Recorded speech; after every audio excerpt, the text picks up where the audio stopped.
Welcome students on my YouTube channel Science Simplified with Raghavendra Mishra. आज फिर से हम एक बहुत ही इम्पॉर्टेंट ऑर्गेनिक केमिस्ट्री का क्वेश्चन लाए हैं जो कि बोर्ड एग्जाम के लिए बहुत ही इम्पॉर्टेंट क्वेश्चन है। प्रीवियस ईयर्स में क्वेश्चंस पूछे गए हैं जो कि इथेनोइक अम्ल की केमिकल प्रॉपर्टी से रिलेटेड है। इसके पहले की वीडियो में हम अम्लों के साथ अक्रिया पढ़ रहे थे, इसमें जो है क्षारों के साथ हम अक्रिया देखेंगे समझाने की कोशिश किए हैं। तो इथेनोइक अम्ल का सिंपल नेम CH3COOH होता है। CH3COOH होता है जो कि इसमें जो है दो कार्बन है, कार्बोक्सिलिक एसिड COOH है, तो इसे बोलते हैं इथेनोइक एसिड। तो पहला क्वेश्चन है, इसमें जो क्वेश्चन हम बताना चाह रहे हैं, इथेनोइक अम्ल की निम्नलिखित अक्रिया को समझाइए या लिखिए। इथेनोइक अम्ल की निम्नलिखित रासायनिक अक्रिया को समझाइए। तो पहला इसमें है एस्टरीकरण। क्या है? एस्टरीकरण। दूसरा इसमें कर रहे हैं कि सोडियम हाइड्रोक्साइड के साथ अक्रिया। सोडियम हाइड्रोक्साइड एक प्रकार का क्षार है, किसी भी यौगिक में OH रहता है तो उसे क्षार कहते हैं।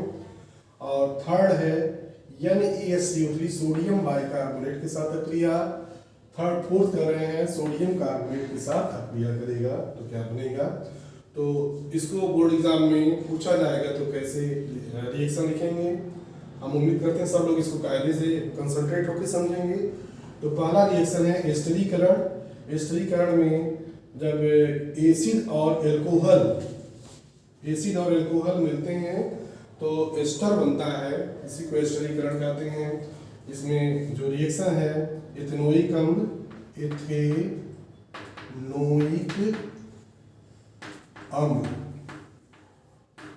इथेनोइक अम्ल ये है CH3COOH, दो कार्बन है, कार्बोक्सिलिक ग्रुप है, तो इथेनोइक अम्ल ये है। और रिएक्शन हो रहा है इथेनॉल के साथ, एल्कोहलिक ग्रुप है, तो बन जा रहा है ester CH3COO C2H5 ethyl acetate इसे एस्टर बोलते हैं, और वाटर मॉलिक्यूल यहाँ से निकल रहा है। दूसरा रिएक्शन है इथेनोइक अम्ल के साथ जो है सोडियम हाइड्रोक्साइड, और सब में स्टेट ऑफ मैटर एक्वस है, जलीय है। यहाँ भी जलीय है और यहाँ भी जलीय है। तो यहाँ भी इथेनोइक अम्ल है, ऊपर एक बार IUPAC नाम लिख दिए हैं, जलीय अवस्था है। तो बन रहा सोडियम हाइड्रोक्साइड के साथ क्रिया करेगा जो एक क्षार है, जलीय अवस्था में है। तो यहाँ भी एथिल एसीटेट बन रहा है और वाटर मॉलिक्यूल निकल रहा है, कार्बन डाइऑक्साइड गैस निकल रही है। थर्ड इसमें रिएक्शन है, फिर इथेनोइक अम्ल है। इथेनोइक अम्ल एक्वस स्टेज में है और सोडियम बाइकार्बोनेट के साथ क्रिया कर रहा है। पहला है सोडियम हाइड्रोक्साइड और दूसरा है सोडियम बाइकार्बोनेट के साथ क्रिया करेगा तो भी बनेगा सोडियम एसीटेट बनेगा और वाटर मॉलिक्यूल निकलेगा और कार्बन डाइऑक्साइड गैस रिलीज यहाँ से होगी। अगला जो है इथेनोइक अम्ल जलीय अवस्था में है और यह रिएक्शन कर रहा है सोडियम कार्बोनेट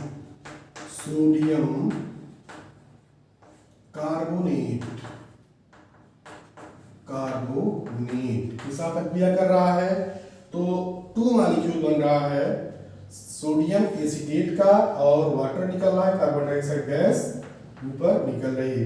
गैस निकलती है रिएक्शन में तो एरो लगाते हैं, तीर बनाते हैं ऊपर की तरफ। फिर से एक बार रिपीट कर रहे हैं, ये इथेनोइक अम्ल का केमिकल प्रॉपर्टी है क्षारों के साथ अक्रिया। इसके पहले अम्लों के साथ कुछ रिएक्शन बताए हैं। इथेनोइक अम्ल की निम्नलिखित रासायनिक अक्रिया लिखिए। पहला एस्टरीकरण, दूसरा सोडियम हाइड्रोक्साइड के साथ, तीसरा सोडियम कार्बोनेट के साथ और चौथा सोडियम बाइकार्बोनेट के साथ और लास्ट में सोडियम कार्बोनेट के साथ। तो सिमिलरिटी इसमें पहला रिएक्शन थोड़ा सा डिफर है जिसमें इथेनोइक अम्ल और इथेनॉल मिलकर के एस्टर बनाते हैं, एथिल एसीटेट बनाते हैं और वाटर मॉलिक्यूल यहाँ से निकलता है, वाटर मॉलिक्यूल बनता है। फिर कह रहे हैं इथेनोइक अम्ल का जो है क्षारों के साथ अक्रिया और लवणों के साथ अक्रिया। तो इथेनोइक अम्ल और सोडियम हाइड्रोक्साइड से क्या करेंगे, तो सब में सोडियम सोडियम एसीटेट बन रहा है, वाटर मॉलिक्यूल बन रहा है, कार्बन डाइऑक्साइड गैस निकल रही है। फिर इथेनोइक अम्ल का जलीय अवस्था में एक्वस सॉल्यूशन लिया गया है और सोडियम बाइकार्बोनेट एक्वस है, तो बन रहा है sodium ethyl acetate, sodium acetate और वाटर मॉलिक्यूल बन रहा है और कार्बन डाइऑक्साइड गैस रिलीज हो रही है। ठीक है, जो कि एक साल्ट है। क्या है ये? लवण है या साल्ट बोलते हैं। अम्ल और क्षार मिलता है तो साल्ट बनता है, कार्बन डाइऑक्साइड गैस निकलती है। इसको कह सकते हैं कि अम्ल और क्षार के साथ यदि क्रिया होगी तो क्या बनेगा? साल्ट बनेगा और वाटर मॉलिक्यूल बनेगा, कार्बन डाइऑक्साइड गैस रिलीज होगी।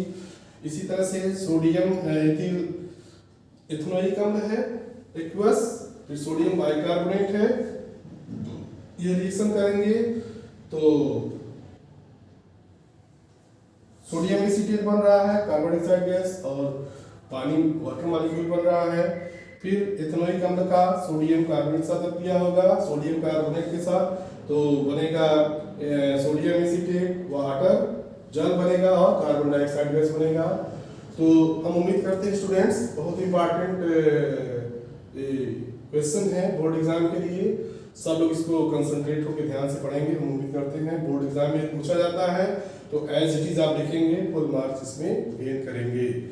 तो मिलते हैं फिर नेक्स्ट वीडियो में, और सब लोग जो है इसका प्रिपरेशन करिए। Thank you for watching me. जो लोग हमारे यूट्यूब चैनल पे Raghavendra Mishra science simplified with Raghavendra Mishra, वो लोग लाइक कमेंट करेंगे और शेयर और सब्सक्राइब कर देंगे। Thank you students for watching me.